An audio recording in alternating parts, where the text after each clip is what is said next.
Yo, what is up? My name is Rednu, and today I want to talk about the 2026 Yasuda Kinen, a fantastic race that ended in a dead heat.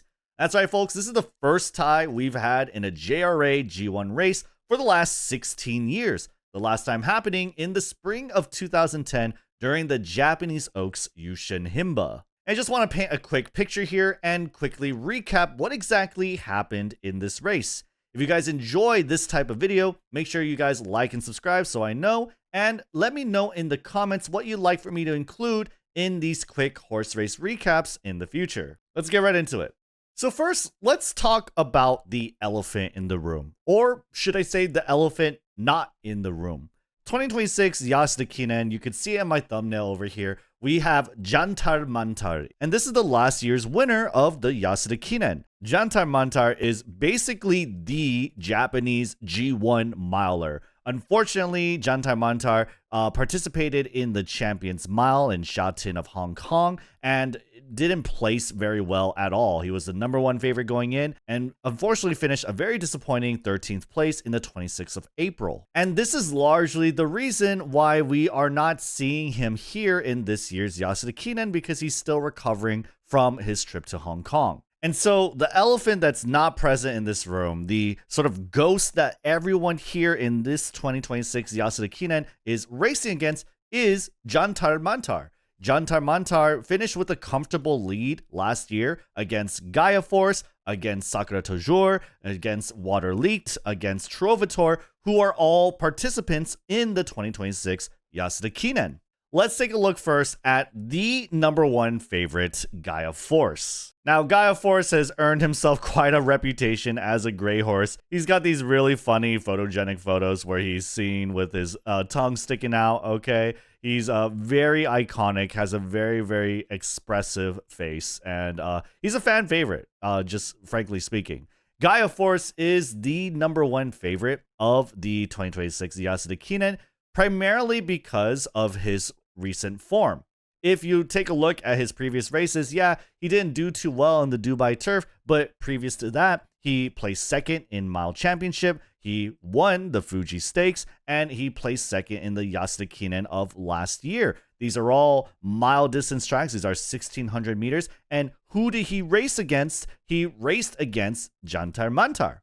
He raced against Jantar Mantar. He placed second on both G1s against him, but he did beat him. And he's the only racehorse on this track that has beaten him in the G2 Fuji Stakes. So Gaia Force is the only one to have beaten Jantar Mantar among this field. What about the other horses? Well, the second favorite is Trovator at 5-1 odds.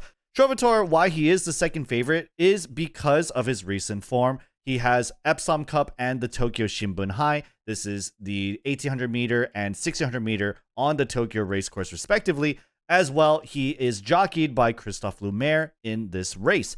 On these two races, the Epsom Cup and Tokyo Shimbun High, he placed first. And so not only did he place first in pretty much the exact same race course and almost the exact same distances, he's also won against other competitors in this current Yasuda Kinen, including Water Leaked in the Tokyo Shimbun High, and in the Epsom Cup, he beat Stellen Bosch.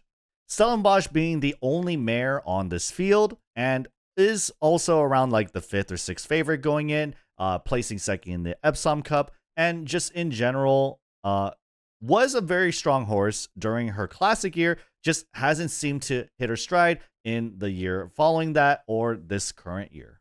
And so let's take a look at how this race went down. This is a very cute illustration by Jajao Mant. I'm not sure if I'm saying the name right, but here you could see the very close 5-horse pack finish that we're going to see in the final stretch. So as we enter the home stretch, in the lead and pretty much for the entire race going in is number 11, World's End, okay? And so we're going to go over here and see, pay attention to the orange helmet, the gray horse over here. This is Gaia Force, and right to his left is going to be Stellen Bosch, the only, again, mare on this track.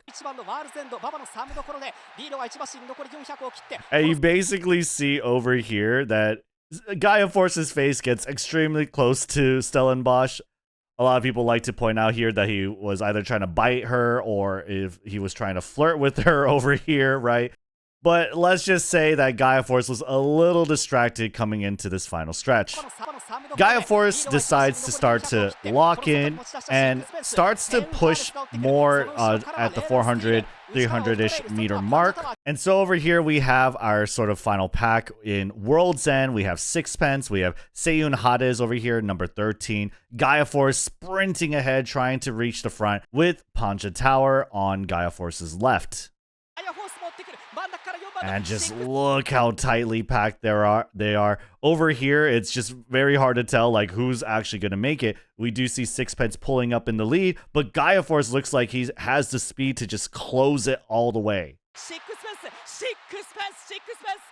And yes, Sixpence at the very end went ahead and finished. And you guys might be wondering, well, you said that there was a dead heat. Yes, there was a dead heat in this race. It wasn't for first place. In first place is a very comfortable Sixpence over here. And so the final result of the Yasuda Kinen was a dead heat for second between Gaia Force and World's End. Seiyun Hades has performed a lot better than he has in the past. Unfortunately, in the recent year and trailing in 2025, has had some pretty disappointing results. World's End is a more long shot of a horse that we've seen. In the KO High Spring Cup, World's End did win, however, not against horses that seem to have much impact in G1 horse races. But of course, we have to talk about Sixpence. Sixpence was jockeyed by none other than the GOAT, Yutaka Take, and Sixpence was definitely not a favorite to win. Going into the race, Sixpence was number 8 favorite. He was 20-1 odds. And so the question is, how did he win? Well, Sixpence is sired by Kizuna. Kizuna is a super fan favorite and a very strong racehorse as well in 2024 and 2025. He is a Derby horse, but if you look at Sixpence's recent form, it's no wonder why he wasn't a favorite, because just look at his results. In 2026, he's only finished 7th and 9th, and towards the end of 2025, he's kind of had disappointing results here at Champions Cup 11th place, Yasuda Kinen of last year, 12th place.